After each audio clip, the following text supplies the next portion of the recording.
इस तरह मेरे राज्य में हिंसा करने वाले कौन हो तुम? मैं कलयुग हूँ राजन।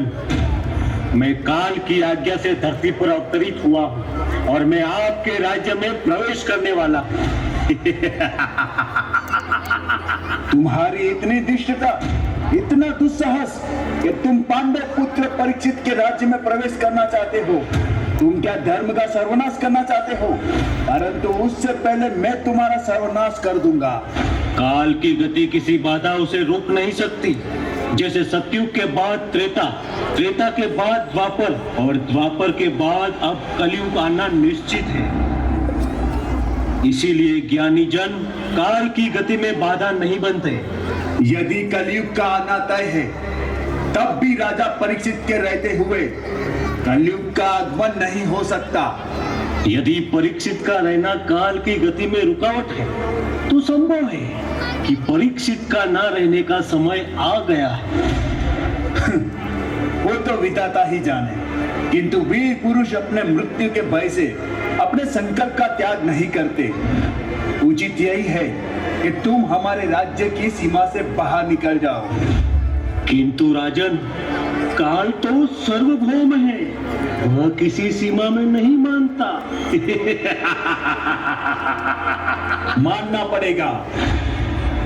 हमारा ब्रह्मव्रत सत्य और धर्म का निवास स्थान है। इस ब्रह्मव्रत से बाहर रहना होगा तुम्हें,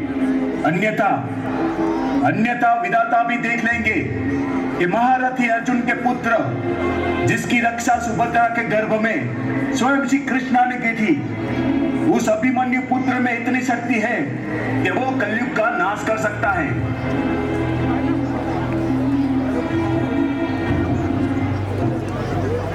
राजन, क्यों ना कुछ ऐसा किया जाए जिससे आपका वचन भी रह जाए और प्रकृति का नियम भी ना टूटे। इसलिए मैं आपके जीवन काल तक अपने आप को कुछ सीमाओं में बांधना स्वीकार करता हूँ। राजन, मैं आपकी शरण में आया हूँ और शरण में आए हुए को स्थान देना आपका धर्म है। इसलिए मुझे वह स्थान बताइए जहाँ मैं रह सकूं। तुमने पांडव वंशी राजा से शरण मांगी है, हम तुम्हें रहने का स्थान अवश्य देंगे। तुम अधर्म के सहायक हो, इसलिए हम तुम्हें केवल 4 स्थानों में रहने की अनुमति देते हैं, जहाँ जुआ, मदपान, परस्त्री का संग और हिंसा जैसे पाप होते हो, वहाँ तुम रह सकते हो। पर राजन, आपके राज्य में ये पाप कोई नहीं करता। कृपया मुझे एक और उच्च स्थान प्रदान करें। मुझे स्वर्ण में स्थान दीजिए, क्योंकि स्वर्ण की लालच हर मनुष्य में होती है। ठीक है, तुम्हें स्वर्ण में भी स्थान मिलेगा। राजन, स्वर्ण तो आपके सिर के मुकुट में भी है। मैं आपके सिर पर स्थान लूंगा।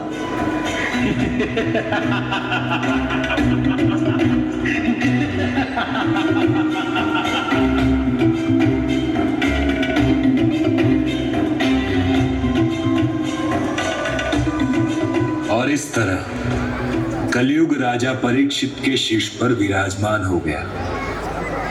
एक शाम जब राजा परीक्षित शिकार पर थे, भूख प्यास से व्याकुल राजा पास ही में श्रमिक ऋषि के आश्रम जा पहुंचे, जहां पर ऋषि समाधि में ब्रह्मलीन थे।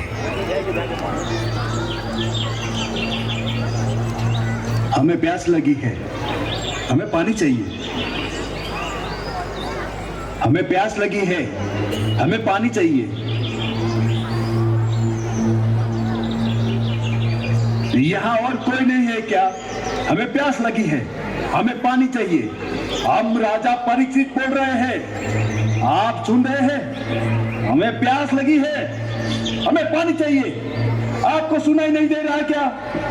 राजन, ये कोई पाखंडी ही है जो झूठ मूठ की समाधि का ढोंग कर रहा है, अपना प्रभाव डालना चाहता है। राजा का स्वागत नहीं, आसन नहीं, जल तक नहीं पूछा, इसी समय इस दुष्ट का वध कर देना चाहिए। हाँ राजन, ये दंड का अधिकारी है, इसे मृत्यु दंड दो, इसका वध कर दो राजन, इसको मृत्यु मिलना आवश्यक है राजन।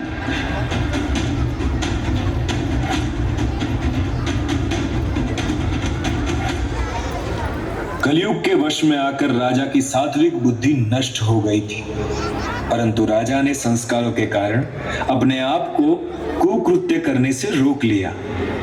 किंतु क्रोधवश उन्होंने एक मरा हुआ सांप महर्षि श्रमिक के गले में डाल दिया। ये सब देख दूसरे ऋषि पुत्रों ने जा करके नदी में स्नान कर रहे श्रमिक ऋषि के पुत्र श्रृंगी को पूरा वाक्य बताया और पिता के साथ तिरस्कार हुआ। ये बात सुनकर क्रोधवश नदी का जल अंजलि में भरकर उसने राजा को श्राप दिया।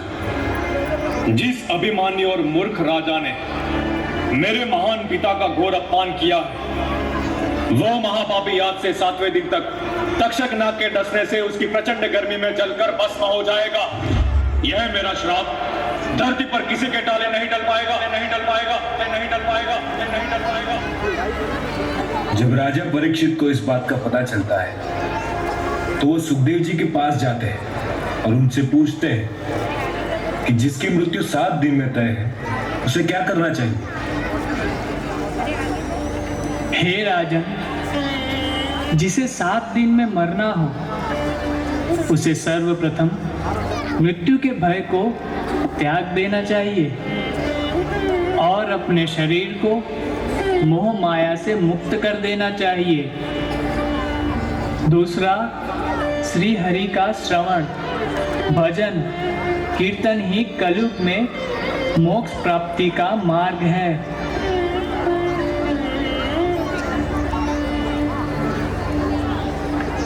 हरि ओम, हरि ओम, हरि ओम, हरि ओम, हरि ओम, हरि ओम।